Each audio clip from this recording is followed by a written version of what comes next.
Welcome life science learners to another installment. I trust that you guys are well and you're going to interact today with us. We're looking at today the human reproductive system, and we're going to spend some time looking at the male and female reproductive systems. This is an important topic as it leads to understanding how the process of reproduction takes place, and hence it's important that we first look at the structure of the male and the female reproductive system. So let's get into the lesson and have an overview of the main concepts in this lesson. In our lesson today, we're going to spend some time looking at an overview of the male reproductive system, the parts and their structures and functions, and we will spend some time looking at the female reproductive systems. We will then move on to looking at the details of how the male reproductive system works and do that as well for the female reproductive system. As a reminder, as we start this lesson, it is important for us to be able to recognize that when we're looking at biological diagrams and concepts, it is important that when we look at, for example, the male reproductive system, we study from a diagram, that we're able to label the diagram, and that we're able to identify the functions. So the golden rule is learn a diagram, learn the labels, understand the structure, and explain their functions. So I'll kind of put that down so that you remember what this is and apply that to the context of whatever we're doing in life sciences. So the rule is learn a diagram and the diagram is the best way to learn a diagram is to actually draw a diagram. And so drawing is important in being able to help you remember. So draw the diagram, you will then provide labels for them, and then look at each label and look at the structure of that part, and then try and understand how that part actually carries out its specific function. So in our next segment, we're going to look at structure, and then we're going to follow that with looking at the details of each structure and their functions. So as we look at the male reproductive system, it is important that we understand what is the main components of the male reproductive system. So what does it consist of? So as we get into this section, we're going to look at the male reproductive system containing a pair of testes. It has a system of tubes that are essentially important for the transportation of sperms and certain secretions. We're also going to look at some glands that are associated with the male reproductive system, and we refer to them as the accessory glands. And we're going to look at the organ, the penis, which is used during copulation. Right. So as I mentioned, it is important that we have diagrams, and the simpler the diagram, the more convenient and easier it is to understand the structure. So I've put in a very schematic diagram so that it makes it easier for us to be able to identify parts. These diagrams often come in different views, and so what we're looking at today is the front view of the male reproductive system.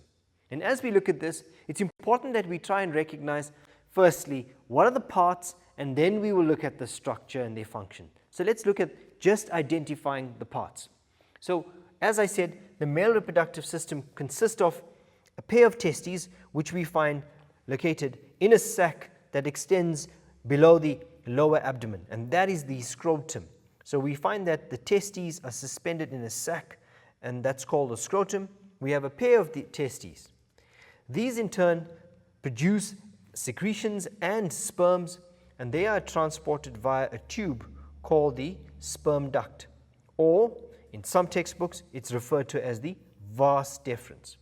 So as you would see, you've got a tube on either end that transports the sperm from the point in which they're produced, which are here in the testes, to where they are going to be released into the tube called the urethra.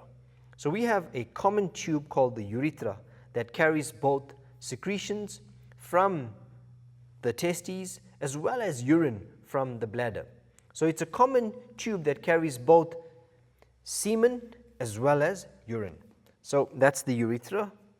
We also have on the surface of the testes a coiled tube called the epididymis.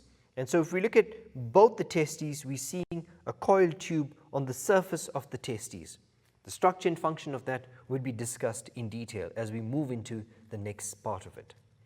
We also know that there are accessory glands that are associated with the male reproductive system, and these are the prostate gland, the seminal vesicle, and we also have the Cowper's gland. And that unfortunately can only be seen in the side view. So the three glands that are important are the prostate gland, the seminal vesicles, as well as the Cowper's gland. And so we will look at those in detail in a bit. So that's an overview of that. What is important is that we're able to recognize that the penis is made up of a specialized tissue called erectile tissue. And this erectile tissue essentially fills up with blood upon stimulation and becomes erect. And we'll discuss what an erection is later on in the session. If we look at the female reproductive system, we can look at it and deconstruct it looking at the following structures. So we have a pair of ovaries. We've got the organs that are responsible for the transportation of the egg from the ovum from the ovary into the fallopian tube. And we also have the external genitalia, which is the vulva. A closer look at that in a diagram looks like this. So as I mentioned, we've got a pair of ovaries. We have a system of tubes called the fallopian tubes, which carry the eggs into a muscular organ called the uterus. Okay, so that's important for us to be able to recognize as we look at an overview. We also have the vagina through which copulation takes place. We have an opening between the uterus and the vagina called the cervix. And lining the uterus, we have a lining called the endometrium. We have finger-like projections at the ends of the fallopian tube called fimbriae. And so this is essentially what it looks like in the side view. So again, looking at those parts, we're able to identify the uterus as a muscular organ. We're able to see that just below the uterus, in front of it, is the bladder.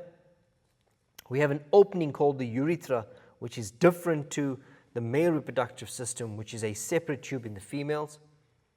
In the side view, we can see the fallopian tube and we can see the position of the ovaries. We're also able to identify the position of the vagina and the location of the cervix. So guys, we've looked at an overview of the male system and the female systems just to understand the parts. It is important that you're able to identify, firstly, the parts on a diagram.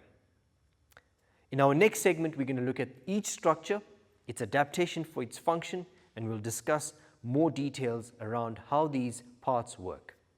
Thank you for staying tuned. Have a little break, and we'll see you in a short while.